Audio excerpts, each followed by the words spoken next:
माझे नाव आरोही गजानन हेंद्रे। मी इयत्ता 6वीची विद्यार्थिनी। माझ्या शाळेचे नाव जिल्हा परिषद माध्यमिक शाळा पानकनेरगाव, तालुका सेनगाव, जिल्हा हिंगोली। मी तुम्हाला ह्या पुस्तकाविषयी थोडक्यात माहिती सांगणार आहे। या पुस्तकाचे नाव आहे रोमांचकारी सफर। या पुस्तकाची किंमत आहे 100 रुपये। हे पुस्तक 15 डिसेंबर 1919 साली आले होते। चला तर मित्रांनो, मी तुम्हाला ह्या पुस्तकाविषयी थोडक्यात माहिती सांगते। या पुस्तकाचे लेखक आहे संजीवनी। चला तर मित्रांनो, मी तुम्हाला ह्या पुस्तकाविषयी माहिती सांगण्याची सुरुवात करते। एक गाव होते, त्या गावामध्ये एक सायली नावाची मुलगी राहत होती। सायली आणि तिची मनीमाय राहत होती। मग नंतर एके दिवशी त्या याच्यावर रोबोट आले। मग नंतर सायली आणि त्या रोबोटला खूप भिले। नंतर मग ते रोबोट म्हणला, मी तुम्हाला काहीच करणार नाही, तुम्ही माझ्यासोबत चला। तर मग नंतर त्या दोघी, त्या सायली आणि ते खूप दूर गेलते, कारण की त्याला त्या रोबोटनं नेलतं। मग ते सर्व झाले आणि मग नंतर हे सर्व झाले। मग नंतर ते सर्व झाले आणि मग ते रोबोटला ते खूप भिऊ लागले। मनीमाय आणि सायली दोघीच होत्या, म्हणून त्याला खूप भीती वाटत होती। मग ते सर्व झाले। चला तर मित्रांनो, मी तुम्हाला ह्याच पुस्तकामधली दुसरी गोष्ट सांगते।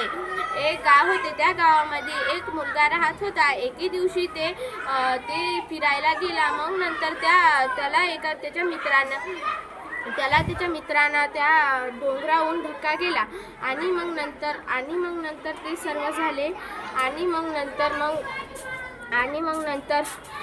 चला तर मित्रांनो, याच्या पुढची गोष्ट सांगते मी तुम्हाला।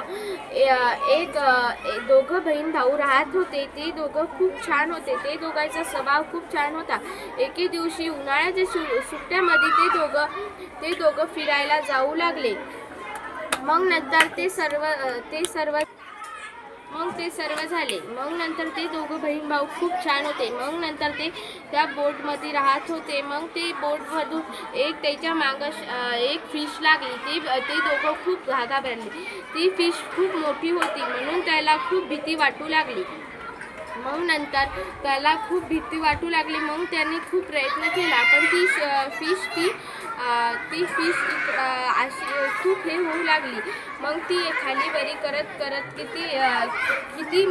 किती मीटर खूप लांब जाऊ लागले। मग त्या दोघांना खूप भीती वाटू लागली। ती म्हणाली, अरे दादा, ही तर आपल्या मागेच लागली, आता आपण काय करणार? मग नंतर ते म्हणाला, अगं तू काही टेन्शन नको घेऊ, मी तुला पद्धतशीर चालवते। मग नंतर ते सर्व झाले। ती फिश त्याच्या मागं सोडीना, ती त्याच्या मागं लागली। मग नंतर ते खूप भिऊ लागले। मग ते सर्व झाले आणि मग त्याला खूप भीती वाटू लागले। मग ते पुढे गेले थोड्या। चला तर मित्रांनो, मी तुम्हाला ह्या पुस्तकामध्ये खूप छोट्या गोष्टी येतात, म्हणून मी तुम्हाला ह्या पुस्तकातली दुसरी गोष्ट सांगते। एक गाव होते, त्या गावामध्ये 2 मित्र राहत होते। एके दिवशी ते 2 मित्र कुठेतरी फिरायला गेले।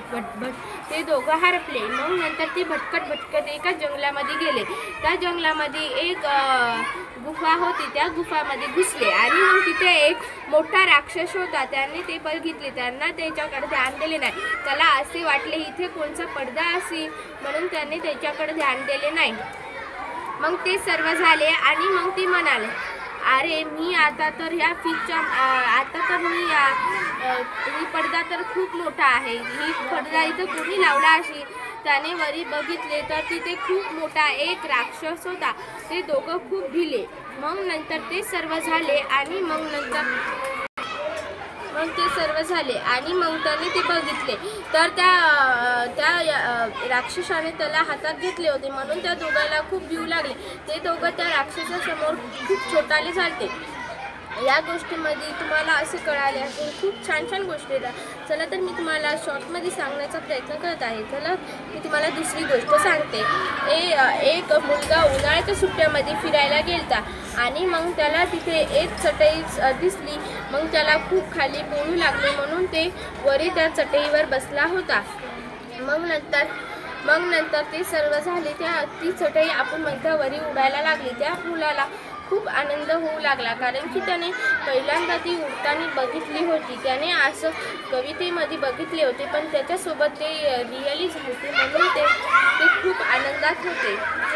मग नंतर हे सर्व झाले आणि मग नंतर ते खूप त्याच्यामध्ये खूप प्रयत्न केले. चला तर मित्रांनो, ह्या पुस्तकामध्ये तुम्हाला खूप छान छान गोष्टी मिळाल्या.